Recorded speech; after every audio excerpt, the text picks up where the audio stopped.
Bill Plaschke, Bomani Jones, Pablo Torre, Jackie McMullen, and Mark Cuban, Johnny Manziel, the L.A. Kings, and Wrigley Field. Loaded show today. Let's go. Not exactly loaded bleachers. Got an empty seat there. Good morning. Welcome to Around the Horn. Here's Tony Reali. Welcome back around. We'll get to last night's games and the Spurs and Kings still scoring in a bit. But first, it's the first word. You know, in this day and age, this country has really come a long way. Putting any type of bigotry behind us, with that progress comes a price. Where we're a lot more vigilant in and we're a lot less tolerant of different views. And it's not necessarily easy for everybody to adapt or evolve. I mean, we're all prejudiced in one way or the other. If I see a black kid in a hoodie and it's late at night, I'm walking to the other side of the street. And if on that side of the street there's a guy that has tattoos all over his face, white guy, bald head, tattoos everywhere, I'm walking back to the other side of the street. And the list goes on of stereotypes that we all live up to and are fearful of. And so in my businesses, try not to be hypocritical. You know, I know that I'm not perfect. I know that I live in a glass house and it's not appropriate for me to throw stones. Helping people improve their lives, helping people engage with people they may fear they don't understand, and helping people realize that while we all have our prejudices and bigotries, we have to learn that it's an issue that we have to control, that it's part of my responsibility as an entrepreneur to try to solve it, not just to kick the problem down the road. Dallas Mavericks owner Mark Cuban with those comments yesterday at Inc. Magazine's GrowCo conference. The greater discussion, of course, coming out of Donald Sterling. Bomani Jones, you had an exchange with Cuban this morning on Twitter. Through a representative, Mark told us he would not be doing interviews today. Where are you now with this? Well, I can't believe that this whole thing has gotten to be so insane. I didn't think that Cuban said anything that was that big of a deal. I also don't think he said anything that was particularly insightful in the course of that. A lot of it was pretty obvious stuff. Everybody's got biases. I would prefer that if people are going to be in the business of owning their biases, they own their biases by themselves. There's no need to put this into a blanket thing. If Mark Cuban has some biases he needs to deal with, then he can own those without throwing this into the everybody has them thing. Where Cuban says that we can't just kick this thing down the road, one way to kick it down the road is to keep saying that everybody has these biases and just kind of lump yourself in with the larger crew of people. But by and large, he didn't really say anything that terrible. The comparison between a kid in a hoodie and a kid with tattoos on his face was very ill-placed. And the fact that we can make that kind of comparison and people would think that someone having tattoos on their face is the same as somebody trying to stay warm, well, that's a discussion we also have to have without kicking that one down the road. Bill Plaschke. No, in fact, I was very bothered by this. I mean, I don't think honesty is never an excuse for ignorance. Transparency is never a free pass for prejudice. I mean, you got to tell me, Tony, he said if he saw a black kid with a hoodie, he'd walk the other side of the street. He's not Donald Sterling. He's not in the same category as Donald Sterling. However, how far away is that from saying I don't want black people at my games? I think he's definitely towing the line there. Isn't that apples and oranges, though? No, then you're making a comparison I don't see that. I don't see that at all. You see, I don't see that. When I see a black kid in a hoodie, I don't walk the other side of the street. People act like, oh, it's a common thing and everybody has it. No, they don't have it. And the owner of a professional sports team absolutely cannot and should not feel this way, and he should definitely not verbalize this. I mean, I hope the NBA I know the NBA is listening to this, because my point, too, is did they punish Donald Sterling just to punish Donald Sterling, or did they punish him to try to rid the NBA ownership ranks of any racism and ignorance? We'll see exactly where the NBA stands on this, but he needs to be punished in some fashion, absolutely, in my opinion. Pablo, your thoughts? Yeah, I think there is something to be praised here, the honesty, the introspection. That's stuff that we don't get enough of, and the conversation that springs up around it, like the one here, is really important. But the fear that I have, and the fear of having this conversation in the way that Mark Cuban had it, is that we need to remember it's imperative for us not to confuse someone being honest about his prejudice, specifically a very smart person like Mark Cuban, and someone confuse that with being justified in having that prejudice. And the idea that a lot of people may privately feel this way is not an excuse, specifically in the context of a black kid wearing a hoodie. In fact, the fact that so many people may have that issue is the entire problem in the first place. And so when we talk about a kid with tattoos, a kid with a hoodie, a black kid specifically, one of the things I would have liked to have seen is direct acknowledgement of the fact that we as a society just had this conversation with Trayvon Martin. And the idea that a black kid is a threat by virtue of putting on clothes as opposed to going in and getting tattoos, that's something we need to really directly engage as opposed to lumping it in with the we all have prejudices. This is very specific. Jackie Mack, you want to address that? Yes, and I think that is where Mark Cuban ran into trouble, Pablo. I agree with you, is that how specific he got with those examples, and I don't know if he thought long and hard about saying that. I don't feel that he did. I think it's just in the context of this conversation. Bill, I do think it's a little strong to call Mark Cuban ignorant. I just don't feel that way. I think he's thought long and hard about this issue. I understand why you're bothered by these comments, but Mark Cuban's record as an entrepreneur, as a businessman, as an owner of the Dallas Mavericks is, as far as I know, and maybe I don't know everything. I mean, certainly we can learn that, and is for the most part very good when it comes to handling these players and his athletes. So I think when I heard it, first of all, I only heard it in the little snippets, and I went, oh, no.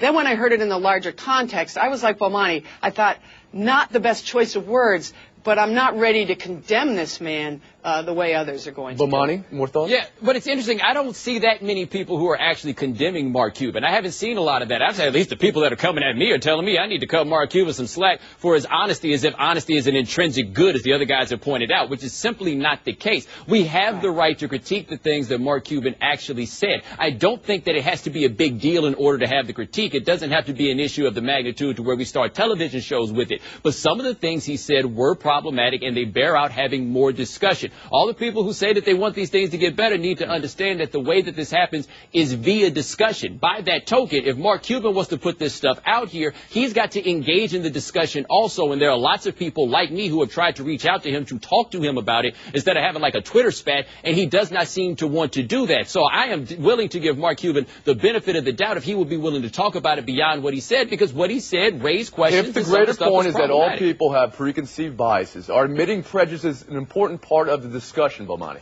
Well, it's part of the discussion, but it goes to another level. You can make that everybody has biases argument if you want. What you really have to get to is the biases we have about different people are not the same, and that's spelled out by the fact that a hoodie would scare Mark Cuban the same way a guy with a face full of tattoos would. So I got to go cold so not to scare Mark Cuban as much as the dude that get a face full of tattoos. It's not just that we all have biases. The biases are different and in different ways. Bill Plaschke. It's important not to confuse the integrity of the messenger, mere integrity, with the integrity of the message. The message here, again, Mark Cuban owns a team in a league where just 2 years ago, the Miami Heat all wore hoodies. They all wore hoodies in protest of the Trayvon Martin. And here he's saying basically he would walk on the other side. If he saw the Miami Heat walking down the street that day, he'd walk that night. He'd walk the other side of the street. That's all I'm saying. That's what he's saying here, judging by his words, not just who he is and who he's been. It's a whole big thing. And you said earlier you believe league office needs to view these comments. Oh, absolutely. They had better come down on this. Pablo, do you agree with that? Yes. Well, I think the league office, if they really wanted to do something here, they would hold some sort of forum. They would hold panels. They would have dialogues. If they're talking, I mean, the NBA has found itself in the position, strangely enough, of being at the epicenter of one of the most vibrant discussions about race and society. If they want to do something, don't just punish him, and you can debate about whether he should be punished or not. There are magnitudes of bigotry. He's not Donald Sterling. He's not the same person. But if you want to do something I actually talked about in one of those conversation topics should be about street sense. Because there's the idea that if you cross the street late at night, you're going to be saving yourself. I have questions about the efficacy of that strategy. And I also have questions about how short a jump it is from doing that to racial profiling to housing discrimination. And the idea that we don't really empathize with the people who are being dehumanized by these things. I'll tell you one thing that he's right about, Tony, and that is that you better not hold everybody to the same standard as Donald Sterling in terms of ownership and secret bigotry or biases, because he's right.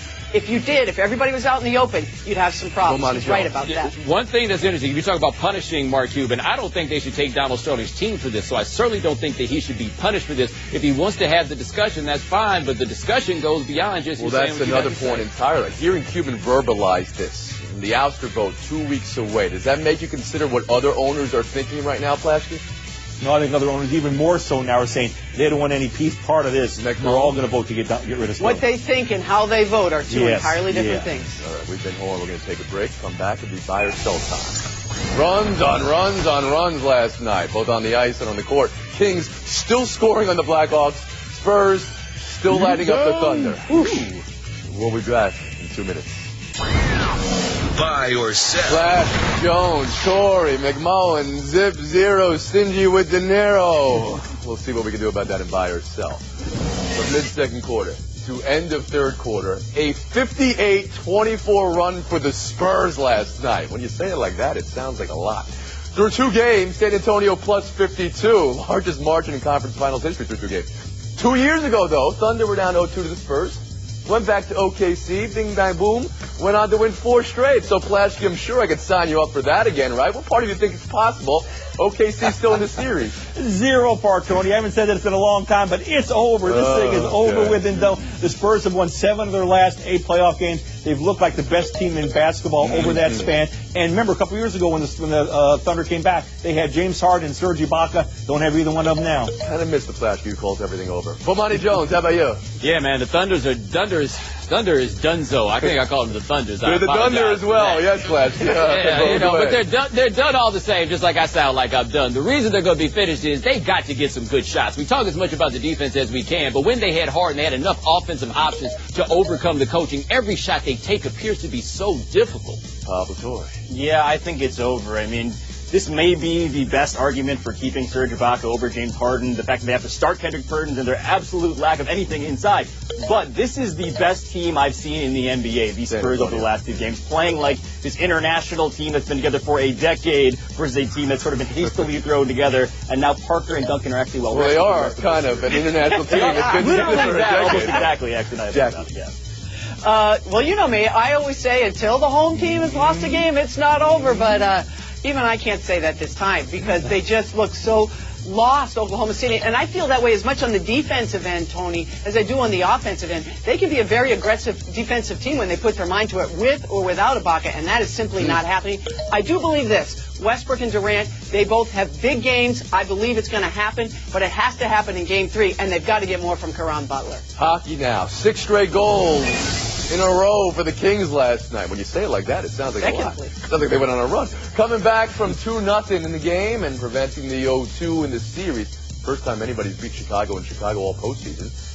Bomani, bigger win for the Kings or loss for the Blackhawks? I think it's a bigger win for the Kings than slaying the mythical dragon after the way that it went last year. The other part is if there's a team that you would expect to be the one to score 6 goals, it'd be the best goal-scoring team in the league in the regular season. You wouldn't have thought it to be the Kings. That's when you wouldn't think they would have won. Pablo. Yeah, I think it's a bigger win for the Kings because coming into this series, you had Corey Crawford, who was the best goaltender in the playoffs by goals against average, by save percentage, against a very uneven Jonathan Quick. Then they dropped 5 goals on Crawford. Suddenly, the goaltending picture is a lot more balanced. Well, a man from New York calling Crawford better than Lundqvist here. Very interesting. Statistically, by those from New York, I'm mute to Pablo. Jackie, go ahead. Yeah, sometimes numbers do lie, Pablo. Let's give Lundqvist his due. But I do still think it is about the Kings. In part because of Crawford only give up 3 goals in 3 games, but also they won in Chicago, playing a style that should have favored the Blackhawks. So this is a huge win for the Kings. No, I think it's all about the Blackhawks because the Kings know who they are. They're a team that's won 6 elimination games already this postseason. They know who they are. Now the Blackhawks know who they are. Now the Blackhawks know it's not the same team as last season. The Kings won 43-27 in faceoffs. They're just getting after it more. The Blackhawks are the ones reeling now. Mike Bianchi's column in the Orlando Sentinel today on the Florida State University hearing for code of conduct concerning the sexual assault case of December 2012. Present at the hearing, the alleged victim, the 2 alleged witnesses, but not Jameis Winston. Bianchi says attorneys for all parties and the student board thought Winston was going to be there, and, quote, if FSU officials didn't notify Winston that he was supposed to be there, then why didn't they, end quote. Winston's lawyer says he wasn't notified or asked to attend. Buy or sell Winston not in attendance at this hearing, Pablo? Well, I'm going to sell it, and I'm going to focus on FSU's part in this whole arrangement, because it's been a year and a half since the accusation to hold its first disciplinary hearing, which is a problem. The second thing, are we surprised that Jameis Winston was not there? FSU and the power dynamic there. I'm all for empowering college athletes, but this is a case of empowering a guy when there's need to be more discipline. Jackie McMullen, yourself? I couldn't agree more, Pablo. If I'm the FSU officials, I'm not notifying Winston that he should be there. I'm telling him he should be there. And I don't care if he had a baseball game and he had to close out a 7-1 win. I don't care about any of that. He had a responsibility to be there, not only for the due process of the student board. What about the teammates that he either wittingly or unwittingly threw under the bus by not being there to help back up their case? Yeah, the U.S. Department of Education is already looking into Florida State. They ought to look a lot closer into this. They should have pulled that kid off the mound and gotten him to that hearing. It's amazing how the alleged perpetrator wasn't there, but the two alleged witnesses were there. I don't understand how Florida State does its business anymore. I just don't understand it. Well, I'm selling it, but I'm selling it because we don't really know what is going on here or what the reason was that Winston wasn't there. He was not called to testify as a witness, and if he wasn't going to testify, then it's fair to ask whether he needed to be there in the first place. The problem is that Florida State has done so much to obscure the things that have happened in this that they can't have the benefit of the doubt. So at the very least, somebody's going to need to answer this. Bomani Jones, I think you'd call today quite the full day. I believe it's about to get fuller for you. Thanks for stopping by for a little bit. No, not a problem. I even broke out. Look, this is pink in here and this pink in here, and it's like hold it together well. I did this just for you. We see. Freeze up. That's it. Flashkey, Tori McMullen, lightning round next. Coming up, inconsistent and Hoyer by a substantial margin. Whether tough love is the right play for the Browns on Johnny Football. Next.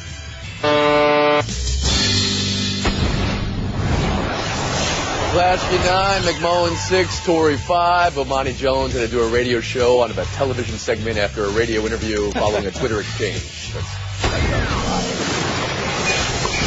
Johnny Manziel. Browns coach Mike Pettin, quote, inconsistent, end quote. Browns GM Ray Farmer, quote, Brian Hoyer probably by a substantial margin, end quote. This after Manziel took reps with the third team yesterday. What do you think of the Browns' tough love approach on Manziel here, Flashkey? It's pretty amazing. I've never heard a guy rip so much as a rookie just showing up, but obviously it's very calculated. I think they know that Johnny Manziel is going to be their starting quarterback, but they have to sell that to the team. They have to sell that to Brian Hoyer to be his mentor down the road. They need to really pave the way. So you think this is calculated? You think they discussed this in advance of Manziel saying, well, maybe you might hear some things, we might say some things out publicly? I think, yeah. I mean, I don't know if they told him this, but I think they want to put him in his place. Have you ever heard this happening in any other teams you've covered? Teams do this? This is interesting to me. Pablo? No, but he's the biggest guy you've seen. Look, given our increasingly expanding NFL schedule, it's important to remember when talking about this that OTAs in May do not really matter. When training camp comes along, that's a different story, but we are in May, and Johnny Manziel, there is a 0% chance that he is not the starter. If anything, it feels like one of these civically minded rookie hazing things where you sort of knock the big city kid down. Okay, so you agree with Flashkey here, this is calculated. How about you, Jackie? Well, it may be calculated, but I don't think Johnny Manziel is in on it. And I think the reason being, what's the one big criticism of Johnny Manziel that we heard coming out was he was too cocky, he was too this, he was too that. So you knock this kid down a peg, make him work hard, and tell Brian Hoyer, you know what? It's going to be a fair competition. But as Pablo says, when the training camp opens, we'll see who wins. I think we all know the answer.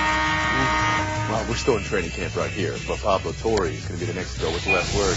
I see you trying to knock the rookie down a peg still. That's cool. I'll be earning my spot. It's very calculated, wouldn't you say, Pablo? A little bit too calculated. Take a hike. Flashkey McMullen showdown next. Two enter, only one will lead. And straight ahead, the Cubs' wishful thinking. If you renovate it, they will win. But Bill Jackie McMullen. Two quick showdowns. 30 seconds apiece. Good luck to you both. Showdown one. Cubs owner Tom Ricketts saying the time to build a winner is now, and he wants to do that literally. Build and rebuild the scoreboard, outfield advertisements, bleacher expansion, bullpen relocation. He thinks this is the way to build a winning team. What do you think of the if you renovate, they will win strategy, Plaschke? I think it's a great strategy. It's worked in the past with other teams. For so long, Wrigley Field's just been a tourist attraction. I know the rooftop people are mad about this, but you know what? They need better revenue streams. That is proven in baseball. You spend more money, you'll win, you get better players to do this. And you know what, Bill? It's not like Ricketts is ignoring the rooftop people. He's been in negotiations with them. He can't come to agreement. At some point, it has to be business, more money, better streams, better players. So you guys agree. Interesting. Well, you both get a point, but it doesn't do you any good. Now you're still even going into Showdown 2. Tony Romo telling people he's committed to 5 more years as quarterback of the Cowboys. How should fans feel about that, Jackie? Well, I think they should feel good that their quarterback is on the road to recovery because back surgeries, as we know, can be very, very tricky. I don't know about the 5 years down the road. That seems looking a little too far ahead. But for the now, good news. They ought to feel terrible. Why should their poor Cowboy fans, their quarterback is so resilient, so tough? They want him out of there. They want him to say, you know what? I'm really kind of creaky and tired. I want to quit. That's what they want him to say. Tony Romo can't win for them. 3 words or fewer, Bill Plaschke, should you win. Your FaceTime would be? White House visit. Jackie McMullen? Dave Yeager gone? Let's go to the White House. Bill Plaschke. Now, let's clarify, it's not my White House visit. I usually go to White Castle. But, however, the Seattle Seahawks did go to the White House yesterday, and they're all there except for one player, Marshawn Lynch, did not show up. And his mom told the Seattle Times it was because he just didn't want to go. Unfortunately, President Obama decided to give him a shout-out anyway and give him some props and actually complimented Marshawn's reticence with the media. I just wish Marshawn would have come. I wish players would all understand what an honor it is to be at the White House. And I wish the president would only talk about the players who are there, not the ones who are not there. God bless America. Hail to the chief.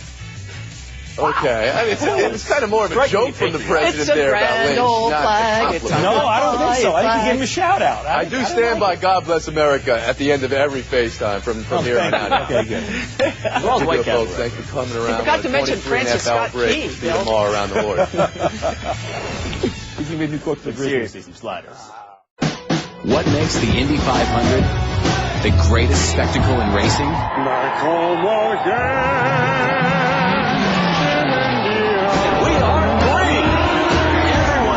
Stands are on their feet. Now a winner of the Indianapolis 500, my friend. The Indianapolis 500, Sunday at 11 a.m. Eastern, 8 a.m. Pacific on ABC.